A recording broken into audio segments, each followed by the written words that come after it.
We are sitting on the 24th of May, Friday, looking at the market before Labor Day coming up. I think that's what it is. Yes, Labor Day for Monday. So hopefully your Labor Day is a good one. I remember my Labor Days growing up as a kid. We would all go out to, it was right when school's over. We would take the Friday, head out of town, go to family reunion in New Mexico. Long time since those have happened. That was, I think the last time I saw something like that, 25 years ago ish, something like that. My kids were toddlers last time we did that. So been a long time. Missed those days. But all the old guard, my grandparents and aunts, uncles, great aunts, great uncles, more or less, they're all gone. And everybody else kind of scattered. So something that's happened in our world. People are scattering a bit. You don't have those same connections. So if you have family connections, keep them tight, keep them close, always work on them, make them better.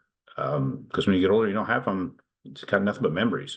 And I think we take two things with us when we leave this world: relationships and experience. And if you can't really have one without the other, so get the best experience you can with some of the best people. I'm a people collector. I like to have good people around me. I also have to sort through the people that just want to take and just want to suck the life out of you. Let those some bitches suck the life out of each other. Move on, find some good people to help build you up. This last week, yesterday, kind of around one of the big moves in the market. He had initial claims and continuing claims. Now, what's interesting is the initial claims are lower than the forecast by like 5,000 jobs. Everybody's like, oh, okay, so that means things are getting stronger. So the market had a negative reaction. The mortgage bonds had a negative reaction to that. People still losing jobs, but not lose as many jobs as they thought they might lose, which I just find is a very, very interesting dynamic in the market. But the continuing claims is still higher than they anticipate because it's harder for people to find jobs out there. So there's less jobs. So really, I mean, the economy is still in a pretty rough spot, which should be helpful to mortgage bonds, but it's really not because, again, we're not in that high of an interest rate market. If everybody keeps going off about the high rates that we're experiencing, you don't understand what high rates are.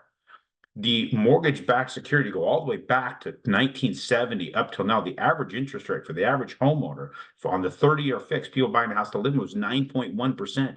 We're still well below that, 7.2, I believe, or 7.1% according to bank rate. If you're getting anything better than that, should be jumping on it, take advantage of it. The only thing that really, really sucks about this whole average is look at the price point of houses. That happened because of quantitative easing. They pushed the interest rate so low, so the price is way up. And now any interest rate that goes up feels like it's way more miserable than it really should be. Our houses shouldn't be that high in a price. Honestly, they really should not. Today we got durable orders that came out. Now, as far as in the US, it's down, it's contracting. So the goods that are happening that way, but on a global basis, it seems to be expanding. So again, more things happening in the world as far as those particular types of things, which is causing more economic activity, which would continue to push up inflation. Inflation is going to continue to go up. I don't think we're going to get away from that. Inflation is going to continue to rise. So what effect did that have on our bonds? Again, yesterday, they anticipated the jobs to have a worse scenario, but it showed that they were not as bad. So, oh, that's good for the economy, which is bad for bonds, means things are going to expand in the economy. The bonds took a hit, but where to go? Right into the channel, guys, right into the dang channel.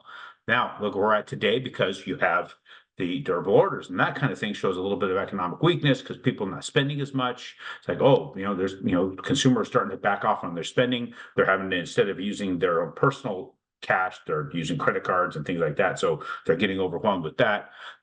We bounced off of the, see here, this is a 50-day moving average, I believe, 25-day, and we're going to get squeezed between that and the 200-day at some point, or the 100-day at some point here. So we've got these averages that are going to squeeze us. And let me see here, I could be off on which averages I am looking at because I have to match up the colors on all this stuff, and I should have done this. We have the 200-day, which is here, which is a good strong one, got our 200-day moving average.